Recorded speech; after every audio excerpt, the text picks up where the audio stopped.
Thank you very much, Sam, for meeting me today while you're over here in the UK. Thank you for coming. How did you come to realise that you were suffering from narcissistic personality disorder?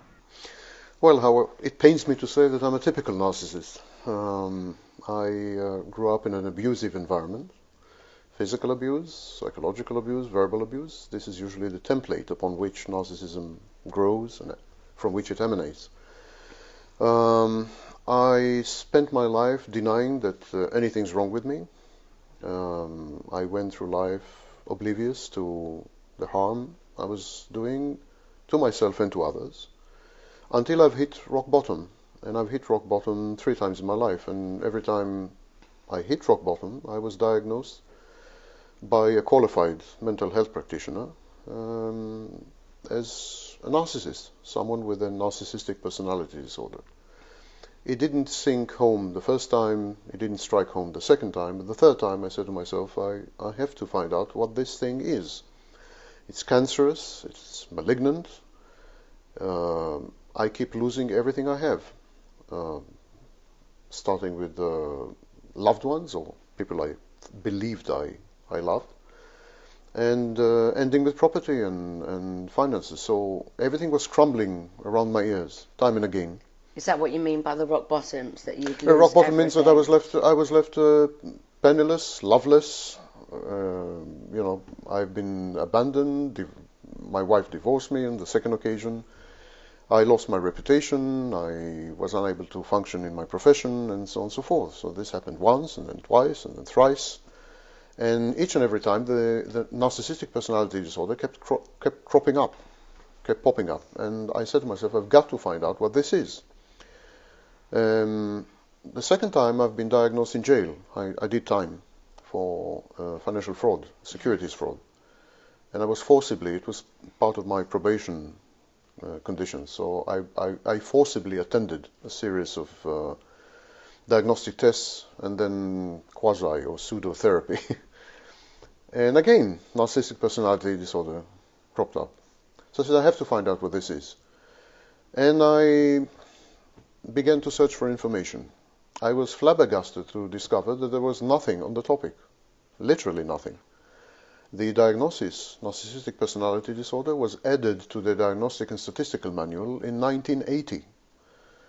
That's quite recent. Quite recent in scholarly terms.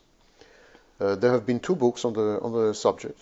One of them, a popular colloquial discourse by Alexander Lowen, and another one written in 1974, totally inaccessible, arcane language. No one understood anything. Hopefully the author did, because presumably no one else did. And the guy was Kohut. He was a very famous psychologist, and so on. And then there were people like Scott Peck, who conflated narcissism with evil and God and right and wrong and other metaphysical nonsense. So there was no help there. There was nothing there.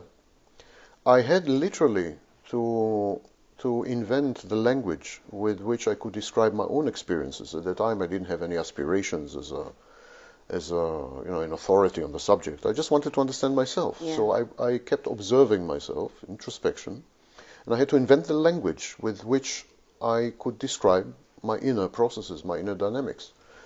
This language later became widely accepted, and today it's part of the scholarly discourse. But at the time, I had to invent it. And then I went on the internet, and internet was at its inception. It was a very new phenomenon. I started to look for like-minded, sufferers, and no one would come forth. But many victims came out of the woodwork. Yeah. Family members, spouses, children, neighbors, colleagues, parishioners, you name it. Thousands upon thousands. Within less than a year, I had 20,000 members. Oh my goodness. And in the internet at that time, we're talking 1997, there was no internet. And yet there were 20,000 members. And within 4 years, there were 60,000 members. And within 4 years, there were numerous other groups, which put together would possibly amount to 1 million members, To this very day, there are dozens of groups which cater exclusively to victims of narcissists. Gradually and very, very slowly, people began to admit that they have been diagnosed with narcissism, so I had access to other narcissists, and I began to call up their experiences and put everything together and try to systematize. Then I started to correspond with therapists, and then with social workers, and then with, the authorities, and so on and so forth. 16 years later, I have this humongous database of everything I believe there is to know about the disorder. Thus, the bulk of it, not reflecting my own experiences, but extracted from other people's. Mm-hmm. And it became gradually clear, to me at least, that narcissism is not merely a mental health phenomenon, that it has pronounced cultural and societal and social dimensions, that narcissism is an affliction that pertains to individuals as well as societies and cultures, that narcissists tend to gravitate to certain professions where they can garner narcissistic supply, attention, adulation, admiration, sense of power, being feared.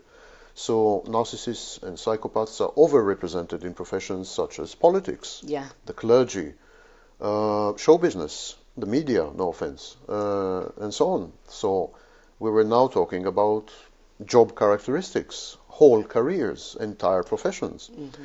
So narcissism started as one person's quest, and then an individual personality disturbance or character disturbance. But now I think it's a much wider thing, much wider thing. Moreover, in the Diagnostic and Statistical Manual 5, narcissistic personality disorder has been conflated with or coalesced with other mental health disorders, mainly personality disorders such as antisocial personality disorder, borderline personality disorder, but also certain mood disorders and so on. So now narcissism is integrated and is an integral part of other mental health disorders. For instance, bipolar disorder has a pronounced, a very clear manic phase, where there are very strong narcissistic manifestations. Asperger's or other autism spectrum disorders, they have problems with empathy. They have problems with communication. So it's also narcissistic. Borderline is usually comorbid, co-diagnosed with narcissism. Would you say that there's a spectrum of narcissism? Like at one end you have someone who has full-on narcissistic personality disorder, and then along a continuum there are people with varying degrees of narcissistic traits? Narcissism is a spectrum. At the one end of the spectrum we have healthy narcissism, which is the foundation of self-esteem, self-confidence, a sense of self-worth, knowledge of one's limitations and shortcomings on the one hand, and abilities and skills and talents on the other.